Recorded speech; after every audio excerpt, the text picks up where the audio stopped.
একজন প্রশ্ন করেছেন, আমি সাইটোমিস ৫টা খেয়েছি ৩ দিনে পানি দিয়ে, কিন্তু কোনো কাজ হয়নি। এখন কি আমি আবার ৫টা খেতে পারবো? এই প্রশ্নটা প্রতিদিন অনেকেই করেন, কিন্তু ভুল সিদ্ধান্ত নিলে হতে পারে মারাত্মক বিপদ। আজকের ভিডিওটা না দেখলে বড় ক্ষতি হতে পারে। আপনি বা আপনার পরিচিত কেউ কি সাইটোমিস নিয়ে বিভ্রান্ত ছিলেন? কমেন্টে লিখুন হ্যাঁ, বা আপনার প্রশ্নটা লিখে দিন। মূল ভিডিও শুরু করার আগে আপনি যদি এই ধরনের ইনফরমেটিভ ভিডিও সবার আগে পেতে চান, তাহলে এখনই সাবস্ক্রাইব করে রাখুন, আর ভিডিওটি দেখে উপকৃত মনে হলে একটি লাইক এবং শেয়ার করে অন্যকে দেখার সুযোগ করে দিন। নমস্কার, আজকে আমরা কথা বলবো সাইটোমিস ট্যাবলেট, যার জেনেরিক নাম হলো মিসোপ্রোস্টল, এবং একটি খুব কমন কিন্তু ঝুঁকিপূর্ণ প্রশ্ন নিয়ে। প্রশ্নটা হলো, আমি ইতোমধ্যে 5টা সাইটোমিস খেয়েছি 3 দিনে, তাও আবার পানি দিয়ে, কিন্তু কোনো কাজ হয়নি। আমি কি আরও 5টা খেতে পারবো? সোজা উত্তর খুব গুরুত্বপূর্ণ।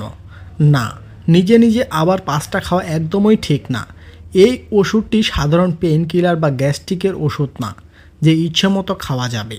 সাইটোমিস ট্যাবলেট আসলে কি? সাইটোমিস বা মিসোপ্রোস্টল একটি শক্তিশালী হরমোন জাতীয় ওষুধ। এটি ব্যবহার করা হয় জরায়ু সংকোচনের জন্য, বিশেষ কিছু চিকিৎসার প্রয়োজনে।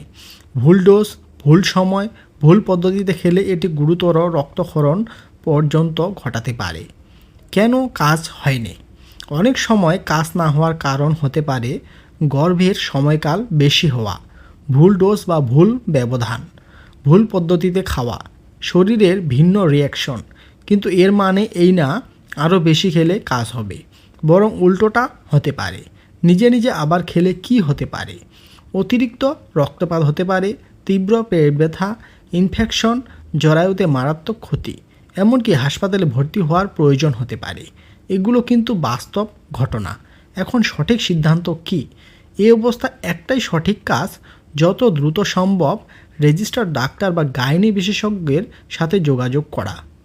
ডাক্তার আল্ট্রাসাউন্ড দেখে সিদ্ধান্ত নেবে, দরকার হলে নিরাপদ বিকল্প দেবে, আপনার জীবন ঝুঁকিতে ফেলবে না। একটি জরুরি কথা, অনলাইনে বন্ধুর কথা বা কমেন্টে দেখে সাইটোমিসের ডোজ কখনো ঠিক করবেন না। এই ওষুধ ভুল হলে ক্ষমা করে না। এই ভিডিওটি যদি আপনাকে বা কাউকে ভুল সিদ্ধান্ত থেকে বাঁচায়, তাহলে অবশ্যই একটি লাইক দিন এবং অন্যকে শেয়ার করতে ভুলবেন না। এমন গুরুত্বপূর্ণ মেডিসিন তথ্য পেতে চ্যানেলটি সাবস্ক্রাইব করুন, আর আপনার মনে প্রশ্ন থাকলে লজ্জা না করে কমেন্টে লিখুন। জ্ঞান লুকানো নয়, শেয়ার করার জন্য। আজকের ভিডিওটি এ পর্যন্ত। দেখা হবে আবার নতুন কোনো ভিডিওতে। ধন্যবাদ।